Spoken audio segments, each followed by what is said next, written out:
Welcome back to the Bedfords. My name's Taylor, for anybody who doesn't know me. Realize I don't say that very often for people who don't know who I am. If anybody out there is watching this video who doesn't already know me in person. But it is another Friday morning. Worked extra hours the rest of the week to be able to take this morning off or take the day off and go fishing. So on the way down to the lake. It's been a rainy week, but we're gonna try and make something happen. I got a new GoPro. Actually, I had a Hero 4 Silver that I had. My wife got it for me for Christmas, our first Christmas we were together, or not? Well, not the first, but second maybe. I don't know. It's been like 4 or 5 years at least. And I have misplaced it during the move when we moved a few months ago, or well, like 8 months ago now at this point. And I know I haven't lost it. I just don't know where it is. I'm gonna have to find it. So it's not Father's Day currently, but that was her Father's Day gift to me. It was a new Hero 7 Black. So I am pretty stoked about that. That came in a couple days ago, and I am really excited to have GoPro for fishing again and other videos as well. I actually used it at work yesterday too. So I am looking forward to getting out on the water and getting that bad boy hooked up. So see you guys in a minute when I get out on the water. I'm gonna start with mostly top water, some plastics probably, but mostly top water for right now. So I've got spook tied on right here, walking bait, got a buzz bait, and I've got a popper, and then I've got this wacky rig, same wacky rig setup from a couple videos ago that I was using at Smith Mountain Lake, where I got a couple good fish that one day while we were down there in the lake for the weekend. And then I've got a swim bait, weighted swim bait hook on this rod, and Texas rig on my new rod that I picked up a couple weeks ago.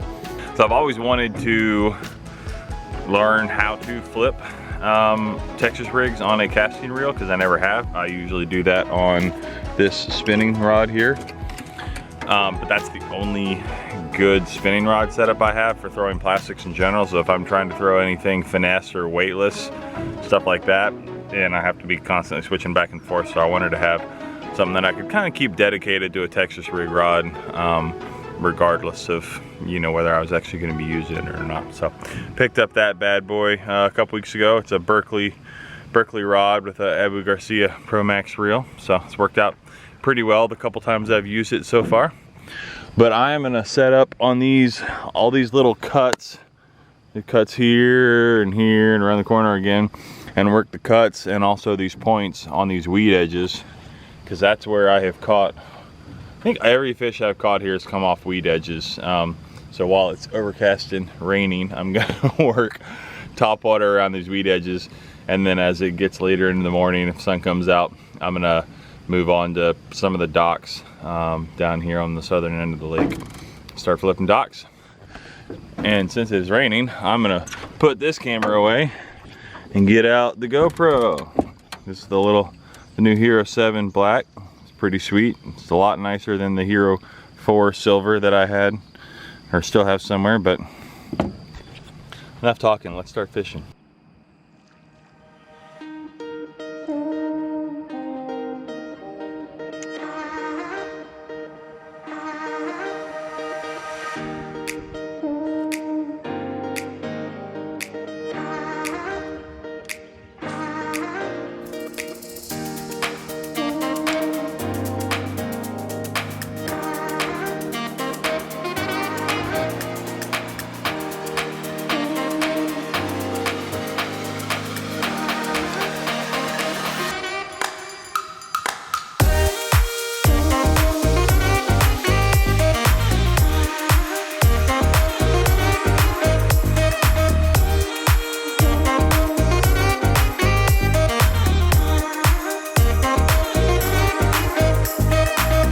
All right, I didn't have any luck over there on the far side up on those weed edges. I did see right next to me one time I heard some flashing and turned and saw a bass chasing some sort of bait fish through the weeds.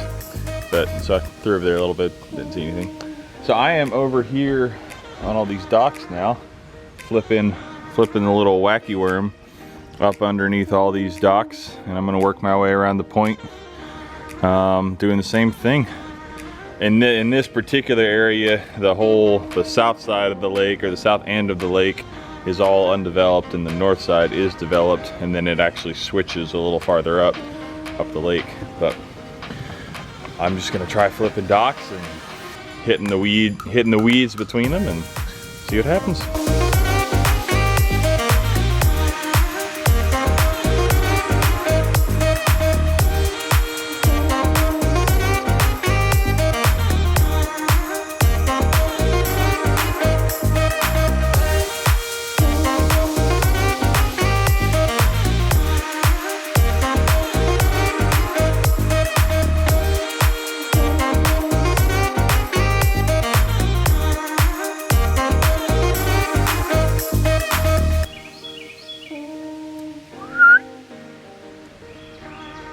Hey there, little lady.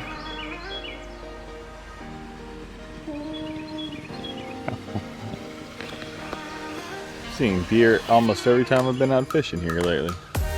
Just out here chilling.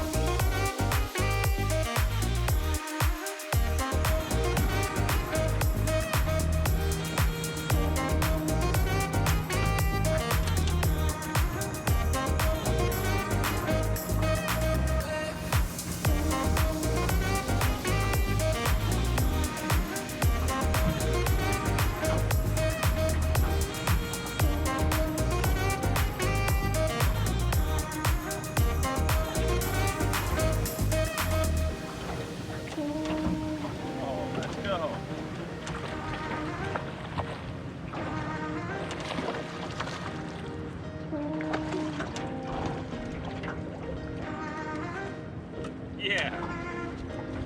Look at this. I've been out here for 10 minutes. He choked this thing. Look at that. Absolutely slammed it. Been out here for all of 10 minutes and I already got one. He was gut hooked though. I did not have time to weigh him. He's bleeding all over my boat. So I needed to get him back in the water quick. He did swim off though, so hopefully be all right. But so that is first fish on this new rod that I talked about. It's actually, let me back up. It's actually a couple days after, a couple days later. I did not catch anything, obviously, on the other morning. So I'm back out here. It's a Sunday afternoon now, and I'm back out here. We were on my wife and I went out shopping yesterday on a date to a few different places, one of which ended up being a couple local fishing supply houses, and I got a couple new things. Most of it was actually some stuff that I ordered online, but they're behind on shipping right now, so which is to be expected. So I picked up a couple things from the store anyway. So let me get this thing re-rigged and I'll show you what I'm running here. That was money. That was my, I don't know, less than 10 casts in. A Zoom trick worm, June bug with the chartreuse tail, and I am giving tungsten weights a go. So the main thing is that tungsten is such a really heavy, dense metal that at the same size weight will be a much smaller profile, like smaller size, and it's also louder as it clicks and slides up and down the line and actually physically, makes contact with the hook and the knot. So it makes a little bit more noise, better to attract the fish. They're more expensive, but I'm gonna try that and see. I mean, 10 minutes in made a difference already, so we'll see how it goes. I'm gonna only use tungsten for a little while probably. I still have some lead weights, but I'm gonna try to only use tungsten for a while and see if I notice a change in the amount of hookups I get fishing Texas rig. And I also this one is not pegged either, which means it can slide freely up here. Normally I peg it down in the bottom, but just mixing things up a little bit, and it's worked already. All right, that was fun.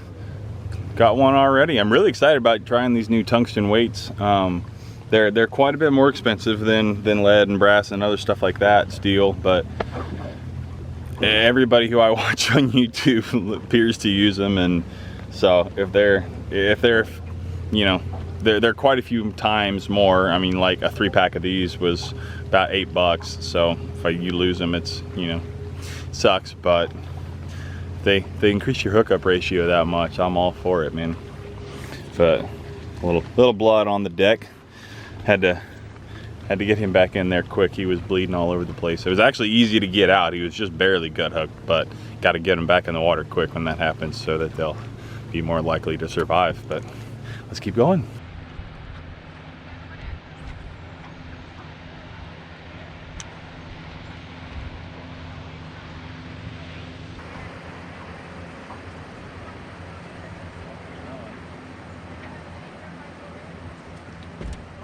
Let's go. Dude. Almost in the same spot.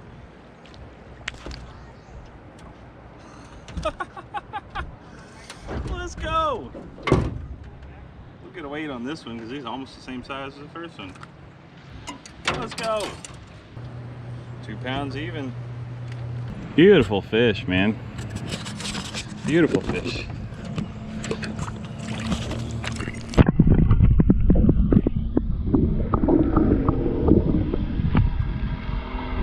Let's freaking go, dude. We're 5 minutes after that first one. I think I might have been fishing wrong here my whole life. So yet again, all these weed edges are proving to be really productive for the most part. Right off the boat ramp is a lot of this. He's just in and out, all these cuts with all these weed edges, and that's a lot of what this lake is. There's some lily pads, but it's a very grassy lake. All these weeds, lily pads farther up the lake, down the creek where I caught that 9-pounder earlier this year. I was actually off lily pads as well. Only fish I caught off pads though. All the other fish I've caught here have been off weeds. So that's what I'm gonna keep doing. All right, off the water, heading home. It is about 6:40, and I did not catch any more fish after those 2 that I got pretty much right away, right off the bat, but that's okay. I had fun.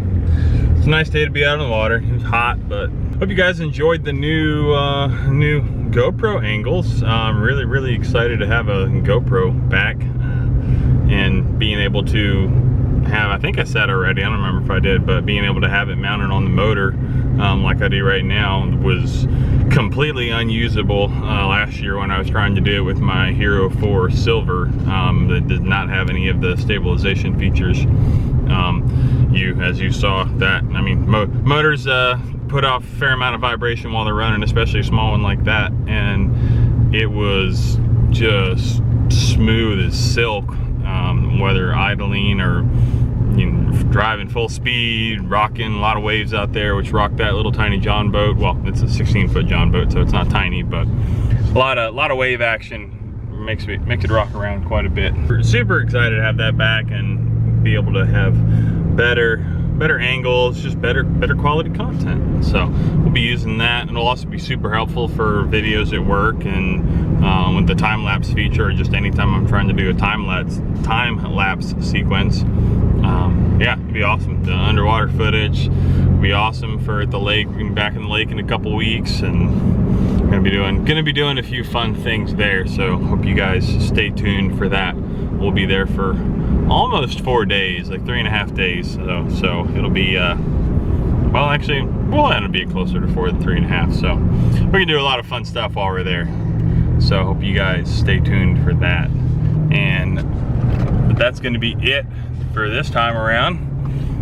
Thank you guys for watching, as always. Really appreciate it. If you enjoy it, hit that like button and show your friends, maybe, if you don't mind. Trying to build build the channel. I really enjoy making these videos, and its channel's still pretty small right now, but I'd love to see it get bigger. So that can only happen with the help of people like you guys that watch our videos. So thanks again for watching. See you guys next time.